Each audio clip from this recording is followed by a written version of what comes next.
ناظرین، سیانے کہتے ہیں کہ اگر ہم دنیا میں اپنا نام ہمیشہ کے لیے زندہ رکھنا چاہتے ہیں تو دنیا میں بسنے کی بجائے لوگوں کے دلوں میں بسنا چاہیے۔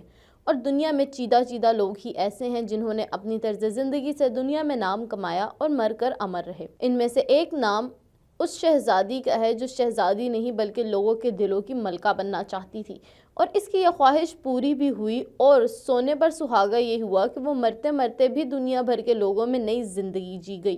جی ہاں، ہم بات کر رہے ہیں انجہانی شہزادی لیڈی ڈیانا کی، جن کی پراسرار موت کا معمہ آج تک حل طلب ہے۔ لیکن آج کے اس ویڈیو میں ہم آپ سے لیڈی ڈیانا کی موت سے متعلق چند اہم ترین حقائق آپ کے سامنے رکھیں گے، لیکن اس سے پہلے یہ جان لیتے ہیں کہ لیڈی ڈیانا کیسے مر کر بھی لوگوں کے دلوں میں زندہ ہیں۔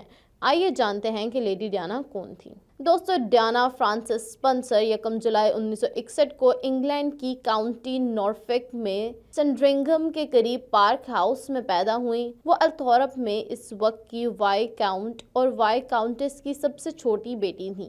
لیڈی ڈیانا نے نورفک میں ریڈ لزورتھ ہال نامی اسکول میں تعلیمی سفر کا آغاز کیا۔ پھر انہیں 1974 میں کینٹ کے ویسٹ ہیتھ نامی بورڈنگ اسکول میں ڈال دیا گیا۔ انہوں نے 1977 میں ویسٹ ہیتھ چھوڑا اور سوئٹزرلینڈ میں ایک فنشنگ اسکول میں تعلیم حاصل کی، جو کہ انہوں نے 1978 میں ایسٹر کے بعد چھوڑ دی۔ تعلیم کے بعد انہوں نے لندن میں بطور نینی، کوک اور پھر ینگ انگلینڈ کنڈرگارٹن نامی اسکول میں بطور اسسٹنٹ کام کیا۔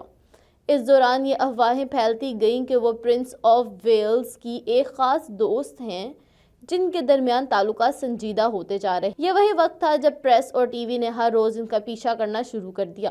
ناظرین، 24 فروری 1981 کو شہزادہ چارلز اور لیڈی ڈیانا نے بکنگھم پیلس میں اپنی منگنی کا اعلان کیا۔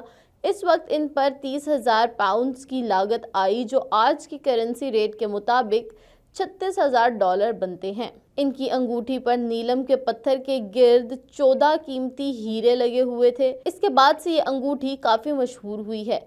اب اس سے ڈچز آف کیمبرج کیتھرین پہنتی ہیں۔ 29 جولائی 1981 کو لیڈی ڈیانا اور شہزادہ چارلز کی شادی ہوئی، جسے صدی کی سب سے بڑی شادی کہا جاتا ہے۔ یہ تقریب ٹی وی پر نشر کی گئی اور دنیا بھر میں لاکھوں لوگوں نے اسے دیکھا۔ ڈیانا کو ہمیشہ سے ایک بڑے خاندان کی خواہش تھی۔ شادی کے ایک سال بعد 21 جولائی 1988 کو ان کے گھر شہزادہ ولیم کی پیدائش ہوئی، جو شہزادہ چارلز کے بعد تخت کے لیے دوسرے نمبر پر ہیں۔ شاہی خاندان کا حصہ ہونے کے باوجود وہ چاہتی تھی کہ اپنے بچوں کو جہاں تک ممکن ہو عام حالات میں پرورش کریں۔ ولیم پہلے مرد وارث تھے جو نرسری گئے۔ سن 1984 میں 15 ستمبر کو ولیم کے بھائی کی پیدائش ہوئی۔ ان کا نام ہنری رکھا گیا، مگر انہیں شہزادہ ہیری کے نام سے جانا جاتا ہے۔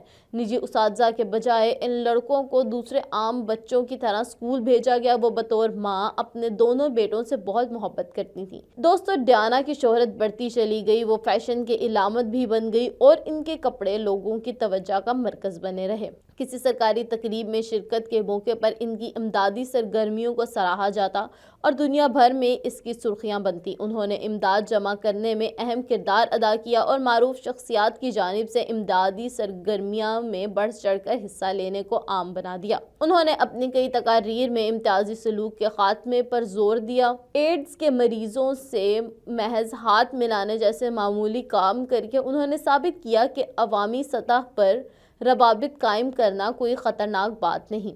ناظرین، ویلز کے شہزادے اور شہزادی نے ایک ساتھ کئی غیر ملکی دورے بھی کیے، تاہم 1980 کی دہائی کے اواخر میں یہ سب کو معلوم ہو چکا تھا کہ ان کی زندگیاں الگ ہیں۔ علیحدگی کے کئی سال بعد ڈیانا اور چارلز کے درمیان 28 اگست 1996 کو باقاعدہ طلاق ہوئی۔ اگلے سال جون میں ڈیانا نے 79 کپڑوں کو نیلام کیا جو انہوں نے دنیا بھر کے میگزینز کے لیے پہنی تھیں۔ اس نیلامی میں امدادی کاموں کے لیے 45 لاکھ جمع ہوئے۔ یہ ان کے ماضی سے الگ ہونے کی بھی ایک علامت۔ 31 اگست 1997 کو ارب پتی کاروباری شخصیت محمد الفائد کے بیٹے دودی الفائد کے ساتھ پیرس میں رات کے کھانے کے بعد یہ جوڑا ایک لیموزین میں ریستوران سے نکلا تھا۔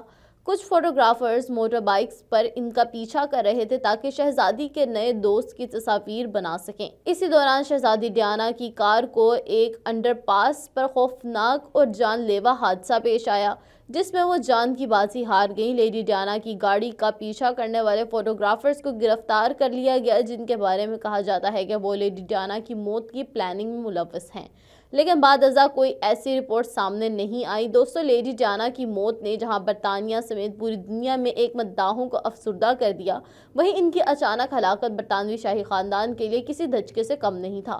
ایک ہفتے بھر محیط ان کی آخری رسومات نہ بھلا دینے والی ہیں۔ لیڈی ڈیانا حقیقی معنوں میں ایک شہزادی تھی جس نے ساری زندگی ایک وقار اور تمکنت کے ساتھ گزاری۔